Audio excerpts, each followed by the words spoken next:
اعوذ باللہ من الشیطان الرجیم بسم اللہ الرحمن الرحیم۔ عزیزان من، آج اپریل 1977 کی 10 تاریخ ہے اور درس قرآن کریم کا آغاز سورہ المومنون کی آیت 5 سے ہو رہا ہے، 2-3/5۔ سورت کا آغاز پچھلے درس سے ہوا تھا۔ ابتدا یہ ہے کہ قد افلح المومنون، مومنین کی کھیتیاں پروان چڑھیں گی، ان کی کوششیں بارآور ہوں گی، ان کی جد و جہد نتیجہ خیز ہوگی، انہیں اچیومنٹس حاصل ہوں گی۔ مومنون کہنے کے بعد ان کی چند ایک خصوصیات اس صورت میں آگے بیان کی گئی ہیں۔ پہلی چیز تو یہ تھی کہ ہم فی صلاتہم خاشعون، دوسری تھی والذین ہم عن اللغو معرضون، اور تیسری والذین ہم للزکاۃ فاعلون۔ یہ تو سابقہ درس میں ہمارے سامنے آ گئی تھی۔ اسی تسلسل میں اب آگے بھی 2-4 اور خصوصیات بیان کی جا رہی ہیں۔ ویسے تو مومنین کی خصوصیات یا ان کے فرائض یا ان کی ذمہ داریاں، ان کی تعداد بہت زیادہ ہے اور قرآن کریم کے مختلف مقامات میں ان کا ذکر کیا گیا ہے، لیکن اس آیت میں، اس صورت میں شروع میں ہی چند ایک بڑی نمایاں یا بنیادی خصوصیات ان کی بیان کی گئی ہیں۔ اور آج جو ہمارے سامنے 5ویں آیت میں خصوصیت ان کی آتی ہے والذین ہم لفروجہم حافظون، ترجمے میں تو عام آپ دیکھیں گے کہ وہ اپنی شرمگاہوں کی حفاظت کرتے ہیں۔ مفہوم اس سے یہی ہے، عصمت کی حفاظت جسے کہا جاتا ہے۔ عصمت کی حفاظت کا تصور کچھ ایسا عام ہے کہ اس کے متعلق کچھ سوچنے یا غور کرنے کی ضرورت محسوس نہیں ہوتی۔ بگڑے ہوئے معاشرے میں بھی اس کی اہمیت بہرحال باقی رہتی ہے، ذہنوں میں ہوتی ہے، معاشرے میں بھی ہے، لیکن یہ چیز اس سے پہلے بھی کبھی سامنے نہیں آئی تھی اور ہمارے ہاں تو اب تک بھی یہ نہیں آئی کہ یہ کیوں ضروری ہے۔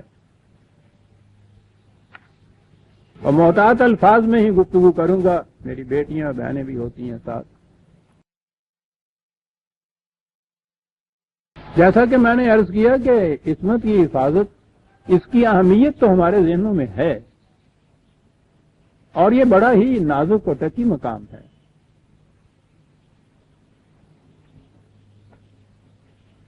لیکن اس کے اوپر کبھی سائنٹیفک نقطۂ نگاہ سے یا سائیکولوجیکل آج کے نقطۂ نگاہ سے کبھی تحقیق نہیں کی گئی تھی یہ کیوں ضروری ہے۔ عام طور پہ تو تصور یہی دیا گیا کہ فیملی یونٹ کے لیے عائلی زندگی، ہوم لائف، فیملی لائف، بلکہ اس کے لیے میاں بیوی کے تعلقات کا ایک پابندیوں کے اندر رکھنا نہایت ضروری ہے۔ میاں بیوی کے تعلقات عائلی زندگی میں آتے ہیں، لیکن آگے بڑھیے تو یوں کہیے کہ جنسی اختلاط کے متعلق پابندیاں ضروری ہیں۔ ذہن میں اتنا ہی تھا کہ یہ فیملی لائف کے لیے یہ ایک ضروری چیز ہے۔ یہی بات آج تک سمجھی جاتی تھی، لیکن ہمارے دور میں اس کے متعلق خاص طور پر خاصی ریسرچ ہوئی ہے، اور ریسرچ ہو رہی ہے ان ممالک میں جہاں یہ چیز بھی عجیب ہے، دلچسپ ستم ظریفی کی کہ ریسرچ اتنی ہو رہی ہے اور انہی ممالک میں بے باکیاں اتنی ہو رہی ہیں جنسی تعلقات کی کہ گویا کوئی پابندی وہاں باقی رہی ہی نہیں ہے. یعنی وہی لوگ اس پہ ریسرچ کر کے بتا رہے ہیں کہ یہ کتنی ضروری چیز ہے، اور وہی اقوام ہیں کہ جو رہی کئی کچھ پابندیاں پہلے تھیں ان کو بھی اڑاتے چلے جا رہے ہیں، اور اب تو وہ اس انتہا پہ پہنچ گئے ہیں جہاں حیوانی زندگی بھی نہیں تھی. اس سے یہ نظر آتا ہے، قرآن کریم نے اقوام سابقہ کے متعلق بھی یہ کہا اور تاریخ بھی اس کی شہادت دیتی ہے کہ وہ کوئی یوں ہی جاہل قومیں، وحشی قومیں نہیں تھیں. قرآن بتاتا ہے کہ وہ بڑی مہذب قومیں تھیں، اور تاریخ کے اوراق بتاتے ہیں کہ ان کی تہذیب بہت بلندیوں تک پہنچی ہوئی تھی.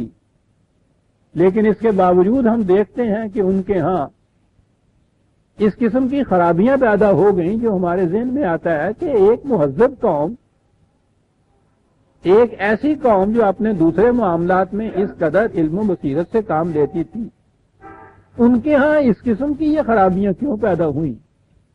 آج یہ بات سمجھ میں آتی ہے. میں نے جیسا عرض کیا ہے کہ یورپ اس قسم کی تحقیقات میں وہاں کے سائنٹسٹ، وہاں کے سائیکالوجسٹ، باقی سوشیولوجسٹ بھی بہت آگے ہیں اس ریسرچ میں، اور وہ بتا رہے ہیں کہ اس کی اہمیت کتنی ہے. اور وہی اقوام ہیں کہ جو پہلے سے جو چلی آ رہی تھی روایتاً وراثتاً پابندیاں ان کی سوسائٹی میں، وہ ان کو بھی اڑاتے چلے جاتے ہیں اور انتہا تک پہنچ چکے ہیں. حالانکہ انہی کے ہاں کے ریسرچ اسکالر یہ بتا رہے ہیں کہ اس کا انجام کیا ہوگا. یعنی وہاں یہ بات ذہنی نہیں رہی، ہمارے ہاں تو ذہنی ہے نا. بد کرداری کو ہمارے ہاں معیوب سمجھا جاتا ہے، خاص طور پر لڑکیوں اور عورتوں میں تو قابل برداشت بھی نہیں یہ چیز ہوتی. تو ہم لوگ تو اس لیے اس کو اہمیت دیتے ہیں، وہ یوں ہی ذہنی طور پہ اہمیت نہیں دے رہے. وہ ریسرچ کر رہے ہیں اور ریسرچ کے بعد بتا رہے ہیں کہ یہ کتنی اہم چیز ہے، اور اس کے باوجود وہاں بے باقیہ ہے کہ اپنی انتہا تک پہنچ چکی ہے. یعنی جس قوم میں برطانیہ میں ہومو سیکشولیٹی جو ہے قانوناً وہ جائز قرار پا جائے، اب اندازہ لگائیے کہ سابقہ تاریخ میں وہ قوم لوط جو ہے بس وہ ایک تھی، ان کے شہر کے نام سدوم کے اوپر سیڈمی کا لفظ چلا آ رہا ہے آج تک. تاریخ میں کوئی دوسری من حیث القوم ایسی پیش نہیں کی جا سکتی کہ جن کے ہاں یہ چیز یوں رائج ہو. تاریخ میں اس کے بعد یہ چیز آج مل رہی ہے ان اقوام میں کہ جو اپنے ہاں کی ریسرچ سے اس نتیجے پہ پہنچے ہیں کہ یہ پابندیاں کتنی ضروری ہیں. یہ انسانی اندازے زیست کی عجیب ستم ظریفی سی نظر آتی ہے کہ جو اولا کے ہاں واشی قبائل کے ہاں تو اب تک بھی وہ پابندیاں چلی آ رہی ہیں جو ان کے ہاں پہلے سے وراثتاً موجود تھیں اور وہ ترکے میں ان کو ملی ہے. لیکن یہ قوم ہے کہ ریسرچ کے بعد وہاں پہنچ گئی ہے جہاں ان کے ہاں کے ریسرچ کرنے والے کہہ رہے ہیں کہ تباہ ہو جاؤ گے. قرآن نے اس پہ بڑا زور دیا، اور آج یہ بات سمجھ میں آتی ہے عزیزان مان، ریسرچ وہ لوگ کر رہے ہیں اور قرآن نے جو اس پہ اہمیت دی ہے، سمجھ میں آ رہی ہے یہ بات کہ کیوں اہمیت اتنی دی گئی.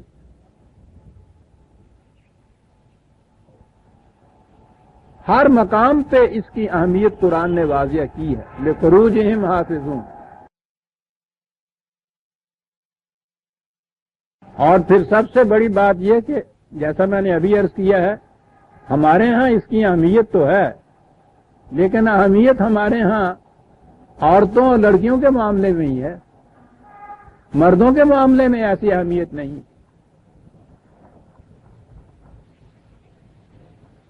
گھر میں اگر بیوی میاں سے یہ کہتی ہے کہ بھائی لڑکا جوان ہو رہا ہے، کچھ بے باک ہو رہا ہے، اس کی کچھ فکر کرنی چاہیے، شادی وادی کرنی چاہیے بھی ہی، آوارہ ہوتا ہے راتوں کو اتنے بجے آیا کرتا سال کے کیا رہتا کوئی گل نہیں ہے، اس عمر جو ہو جائے کچھ ہوں ہی ہوں وہ تو ہوں ہی ہوں۔ اور لڑکی کے متعلق اگر یہ کہیں معلوم ہو جائے کہ کہاں وہ کونے میں بیٹھی ہوئی ہے خط لکھ رہی تھی، خواہ وہ اپنی سہیلی کو ہی لکھ رہی ہو، محلے بھر میں چرچا ہو جاتا ہے۔ اس کی حفاظت کی یہ کیفیت ہوتی ہے۔ آپ کو یاد ہے میں اپنے ہاں کا پرانا محاورہ سنایا کرتا ہوں، لڑکی کی جوان لڑکی کی ماں سے یہ کہا کہ بہن تو ان کدی آدھی جاندی نہیں ہے، وہ کہندی ہوندی سی بھائی کہ بہنا میں کی آواں جاواں کتے کاکیاں جوان ہو گئی نے کہ تمہیں پتا ہے بھی یہ تے سمجھ رہی ہیں بیٹیاں، میری اتنی سی پنجابی تو سمجھ لینی چاہیے۔ کی کہنا تمہیں پتا ہے گا یہ تے آٹے دا دیوا ہوندیاں نے نا، اندر کلیاں رکھیے تے چوہیاں دا ڈر ہے، باہر رکھیے تے کاواں دا ڈر ہے، اس واسطے ہوں نکل نہیں ہوں۔ لڑکیاں دے متعلق تے ایک حیثیت کہ وہ اندر بھی ڈر باہر بھی ڈر، اور لڑکے کے متعلق وہ جو کہہ رہی ہے تو وہ کہتا کوئی گل نہیں ہو جی عمر جو ہوں ہی ہوں۔ قرآن کریم نے جہاں جہاں ذکر کیا ہے عزیزان من حفاظت عصمت کا، ویسے تو دونوں کے لیے عجیب بات ہے اس کی، جہاں بھی ذکر کیا ہے پہلے مردوں کا ذکر کیا ہے اور اس کے بعد عورت کا ذکر کیا ہے۔ اس سے بھی یہ نظر آتا ہے کہ اس کی نگاہ کہاں جاتی تھی کہ معاشرت کے لحاظ سے صحیح، سوسائٹی کے اعتبار سے صحیح، لڑکیوں اور عورتوں کی عصمت کی اہمیت تو بہرحال برقرار کچھ رہتی ہے۔ تصور جو شروع میں بگڑتا ہے مردوں کے متعلق بگڑتا ہے، اس کو نہیں اہمیت کچھ دی جاتی۔ اس نے جہاں بھی یہ حکم دیا ہے پہلے مردوں کو مخاطب کیا ہے، حتیٰ کہ وہ جو حکم ہے کہ باہر نکل کے چلو تو اپنی نگاہوں کو بے باک نہ ہونے دو، ہمارے ہاں تو اس کی پابندی لڑکیوں سے کرائی جاتی ہے، عورتوں سے کرائی جاتی ہے نا، حتیٰ کہ وہ کہتے ہیں کہ برقع اوڑھ کے چلو، یا کم از کم اتنی بڑی چادر ہو کہ پلو نیچے تک ہو، یعنی نگاہوں کی عصمت جسے آپ کہیں گے کہ بے باک نہ ہونے پائیں، وہ پابندی عورتوں کے اوپر عائد کی جاتی ہے، مردوں کے متعلق ہمارے ہاں کبھی یہ نہیں ہوتا۔ قرآن نے جہاں غض بصر کہا ہے 24/30-31، یعنی عجیب چیز ہے، کہا یہ ہے اس نے کہ مومنین سے مردوں سے یہ کہو کہ وہ باہر نکلیں تو اپنی نگاہوں کو بے باک نہ ہونے دیا کریں۔ وہ جو ترجمہ ہمارے ہاں ہوتا ہے نا کہ نگاہوں کو جھکا کے رکھیں، نگاہوں کا جھکانا مقصود نہیں ہے کہ چلے تو یوں کر کے چلیں، یہ بے باک ہونا عجیب چیز ہے۔ وہ مردوں سے پہلے کہا ہے کہ ان سے کہو رسول کے باہر چلیں تو اپنی نگاہوں کو بے باک نہ ہونے دیں، اور اس کے بعد اگلی آیت میں عورتوں کے متعلق کہا ہے کہ عورتوں کو بھی یہ کہو کہ وہ باہر نکلے تو اپنی نگاہوں کو بے باک نہ ہونے دیں۔ میں کہہ یہ رہا تھا کہ قرآن کریم نے اس کی اہمیت ایسے تو مرد اور عورت دونوں کے لیے ہے، لیکن جہاں جہاں اس کا حکم آیا ہے پہلے مردوں سے کہا گیا ہے اور اس کے بعد عورتوں کا ذکر آیا ہے، جو گویا اتنی اہمیت ہے اس کی۔ پھر اس کے لیے لفظ آیا ہے حافظون کا۔ میں نے عرض کیا نا قرآن کریم کے الفاظ پہ غور کرنے کی بڑی ضرورت ہوتی ہے۔ حفاظت کرتے ہیں،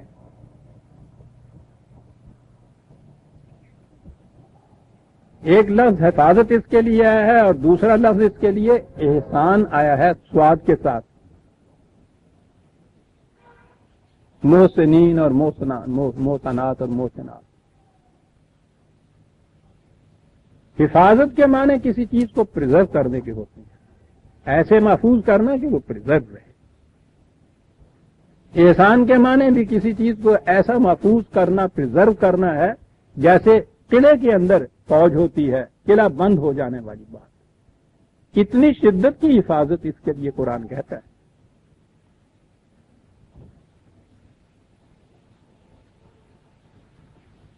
تو یہ کیا چیز ہے جس کے لیے وہ یہ کہتا ہے کہ اس کو پریزرو رکھنا چاہیے، محفوظ رکھنا چاہیے؟ کیا چیز ہے جس کو محفوظ رکھنا چاہیے؟ اور فروج کا ترجمہ ہی جنسی توانائی ہونا چاہیے، سیکشول انرجی ہونا چاہیے۔ اس انرجی اور اس توانائی کو محفوظ رکھنا چاہیے۔ قرآن کے الفاظ حفاظت اور احسان کے الفاظ بتا رہے ہیں کہ وہ اس کو محفوظ رکھنے کی تاکید کر رہا۔ اسی لیے اس نے جہاں یہ دو لفظ وہ لایا ہے، اس کو پریزرو رکھنے کے معنی کو واضح کرنے کے لیے وہ ہے 4/24 میں جنسی اختلاط کی جہاں اجازت دی گئی ہے، نظریہ نے کہا کہ محسنین غیر مصافحین،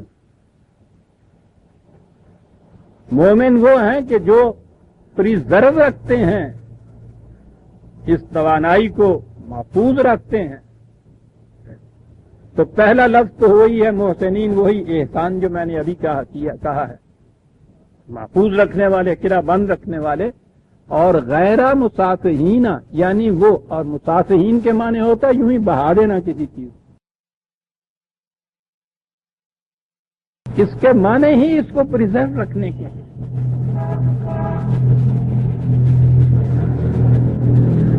اور یہاں سے مغرب کے ریسرچ کرنے والے جو تھے ان کو یہ نقطہ ملا کہ یہ ایک ایسی انرجی ہے انسان کے اندر جس کو پریزرو کر کے رکھنے کی بڑی ضرورت ہے۔ ٹھیک ہے، انسان کی ہر توانائی، ہر صلاحیت، اس کا استعمال ہوتا ہے، اس کے استعمال کے لیے بھی قرآن نے بتایا اور ان ریسرچ اسکالر نے بھی بتایا،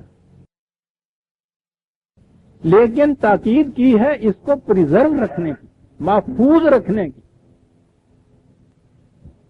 کہ وہ یہ خاص مقصد ہے جس کے لیے اس کے استعمال کی اجازت دی گئی، ورنہ اس کو پریزرو رکھا گیا۔ کیا ہوتا ہے پریزرو؟ آپ کو یاد ہے میں ایک حوالہ دیا کرتا ہوں انون کی کتاب کا، اگرچہ میں نے اس کے بعد اس سبجیکٹ کے اوپر اور کتابیں بھی دیکھی، اور سائیکالوجی میں تو اب بہت سی کتابیں آ رہی ہیں۔ انون نے تو سوشیالوجی کے پوائنٹ آف ویو سے ریسرچ کی تھی، سیکس اینڈ کلچر اس کی کتاب کا نام، بڑی جامع کتاب ہے۔ یعنی اندازہ لگائیے، میں پہلے بھی بتا چکا ہوا ہوں، پھر دوہرا دوں، ان لوگوں کی ریسرچ جس کو بیٹھ کے یہ کرتے ہیں، وہ گوشوں اور زاویوں اور حجروں اور کمروں میں بیٹھ کے ریسرچ نہیں کرتے۔ کتنا بڑا فاضل ہے، پوری عمر اس نے اس ایک سبجیکٹ کو لے کے دنیا بھر میں جہاں جہاں پریمیٹو قبائل ٹرائبز بستے ہیں نا، پرانے وحشی قبائل جن کو ہم کہتے ہیں، جو مہذب دنیا سے بہت دور ہیں ابھی، جن کے ذہن متاثر نہیں ہوئے ابھی تک تہذیب سے یا تمدن سے، پہلے تو اس نے ان کے ہاں ریسرچ کی کہ وہاں کیا کیفیت ہے، جن قبائل نے پریزرو رکھا ہے اپنی اس انرجی کو، ان کی کیا کیفیت ہے، اور جنہوں نے ان پابندیوں کو میں ڈھیل دے دی تھی ان کی کیا کیفیت ہوئی۔ 80 قبائل دنیا کے عزیزان مان، ان کے اندر جا کے رہ کے ان کی تہذیب، ان کا تمدن، موجودہ معاشرت، اس کے نتائج، یہ سارے کے سارے 80، اور پھر وہ آیا مہذب دنیا کی طرف، 16 مہذب قوموں کے متعلق اسی طرح کی ریسرچ، اور اس ریسرچ کے بعد وہ جس نتیجے پہ پہنچا، اندازہ لگائیے عزیزان مان، قرآن نے جو کہا تھا حفاظت کرنے والے، مختصر الفاظ میں میں اس کے ریسرچ کے نتائج پیش کرتا ہوں۔ میں نے اپنے ہاں سلیم کے نام خطوط میں بھی یہ لکھا، اور ایک میرا 1974 کی کنونشن میں میرا خطاب بھی تھا جنسی بدنہادی،